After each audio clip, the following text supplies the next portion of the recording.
Bonjour, je suis Gaël Châtelain-Berry, bienvenue sur mon podcast Happy Work, le podcast francophone le plus écouté sur le bien-être au travail. Avant de commencer cet épisode, s'il vous plaît, si vous pouviez mettre des étoiles, des points levés, des commentaires, surtout c'est très important les commentaires, et surtout vous abonner sur votre plateforme préférée, ce serait génial, ça c'est mon Happy Work à moi. Commençons. Pour cet épisode, j'ai choisi de vous parler de la confiance en vous. Et oui, comment fait-on pour avoir confiance en soi ? Je suis persuadé que ça vous arrive de temps en temps de vous dire que je vais pas y arriver, de douter de vous dire que vous n'allez pas être à la hauteur. Et je vous rassure, c'est normal. Les gens qui disent avoir tout le temps confiance en eux, très honnêtement, personnellement, je m'en méfie, à moins que ce ne soit Superman ou Wonder Woman. Si jamais c'est votre cas, merci de m'envoyer un petit message. Mais en fait, le manque de confiance en soi, ce n'est pas une fatalité. Il existe une méthode pour travailler cette confiance en soi, et c'est cette méthode que je vais vous expliquer. Avant de vous donner les 5 points de cette méthode, il faut savoir que la confiance en soi tient à une seule chose, et c'est le bouddhisme qui nous l'explique. En fait, nous avons toutes et tous 3 images de nous-mêmes. La première image, celle que l'on a de nous quand on se regarde dans le miroir, le regard que nous portons sur nous-mêmes.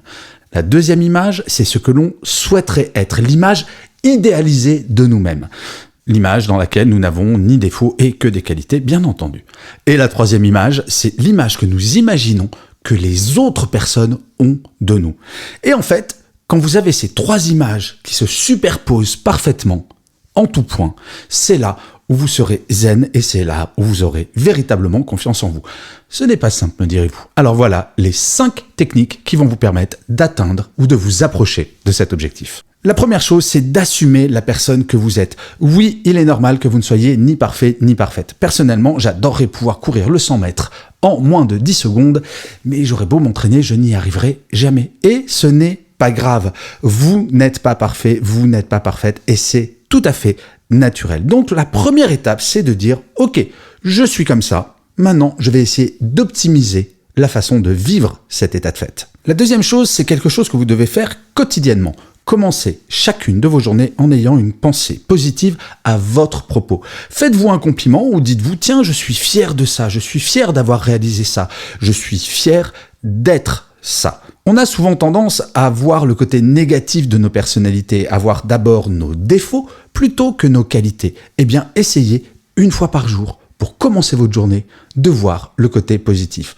Je le rappelle souvent, mais c'est très important, nous sommes 3 fois plus sensibles au négatif qu'au positif. Donc quand vous êtes méchant avec vous-même, que vous dites « Oh là là, je suis nul là-dessus », ça va avoir 3 fois plus d'impact que quand vous dites « Ça, je suis fier de moi ». Donc à minima, faites-le une fois, une pensée positive par jour. La troisième chose, c'est en fin de journée, il faut que vous verbalisiez la chose dont vous êtes fier au travail, sur la journée qui vient de passer. Il y a toujours quelque chose dont on est fier, sauf que on ne le fait pas.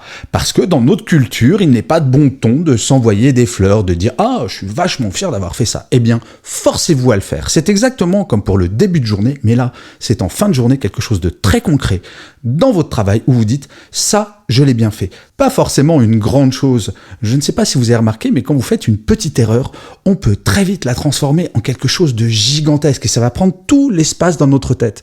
Alors que quand on fait une petite chose de bien, on va souvent se dire « Bah, c'est normal, j'ai fait mon métier ». Non, rien n'est normal. Quand vous faites quelque chose de bien en fin de journée, dites-le vous. La quatrième chose, c'est une méthode qui est utilisée depuis très longtemps, mais en fait, vous allez l'appliquer à vous-même. Ce qu'on appelle la méthode 360, mais vous allez la faire avec une seule personne. Choisissez un collègue avec qui vous vous entendez bien et demandez-lui « Tiens, j'aimerais bien que tu me rendes un petit service. J'aimerais que tu me fasses la liste de toutes mes qualités professionnelles et de tous mes défauts, de ce que je pourrais améliorer. » Et demandez-lui de le faire sérieusement, donnez-lui quelques jours pour le faire, et allez déjeuner, invitez cette personne à déjeuner, par exemple, ou mettez-vous dans une salle de réunion, mais de façon plutôt informelle. Très important, ne pas avoir de lien hiérarchique avec cette personne. Il faut vraiment que ça soit un collègue, parce que demander ça à son manager, ça s'appelle un entretien annuel, et ça n'a rien à voir avec ce dont je vous parle. En fait, demandez à ce collègue de vous faire la liste de vos qualités, de ce que vous pourriez améliorer, et discutez-en. Parce que comme je vous le disais en introduction, savoir ce que les autres pensent de nous, ce n'est pas facile et souvent on fantasme, souvent on va avoir tendance à penser que les gens ne voient que le négatif chez nous. Là, certes il y aura du négatif, mais vous allez voir qu'il va y avoir du positif mis en avant sur lequel vous allez pouvoir vous focaliser. Et le 5e et dernier point, c'est justement la conséquence de cette liste.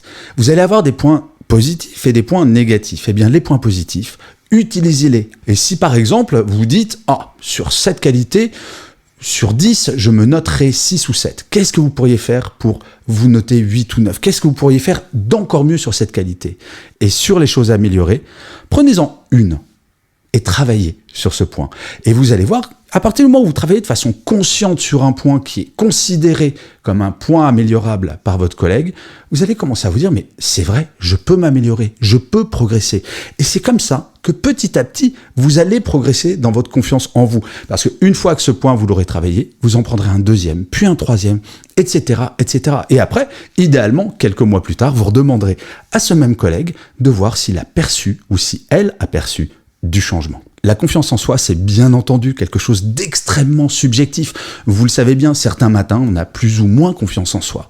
Eh bien, avec cette méthode toute simple, vous allez voir que votre niveau va se stabiliser et petit à petit va augmenter. Ça ne veut pas dire que vous n'aurez pas des coups de mou de temps en temps, parce que bien entendu qu'il y a des jours où vous n'aurez pas confiance en vous.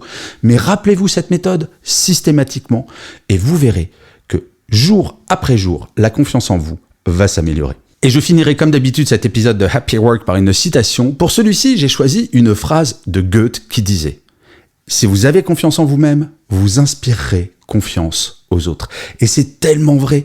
Regardez, un pilote d'avion, s'il commence à paniquer et prendre le micro pour dire « En cas de turbulence, on va tous mourir », ça m'inspire pas tellement confiance d'être dans cet avion, alors que s'il est calme, s'il est confiant, j'ai confiance. Vous êtes un pilote d'avion avec plein de monde autour de vous. Et oui, vous ne le saviez pas au début de cet épisode, vous êtes un pilote d'avion. Bien, sur ces bêtises, je vais vous laisser. Je vous remercie 1000 fois d'avoir écouté cet épisode de Happy Work ou de l'avoir regardé si vous êtes sur YouTube. D'ailleurs, vous êtes de plus en plus nombreux et nombreuses sur YouTube à vous abonner et à suivre ces épisodes et également les conférences si vous vous abonnez.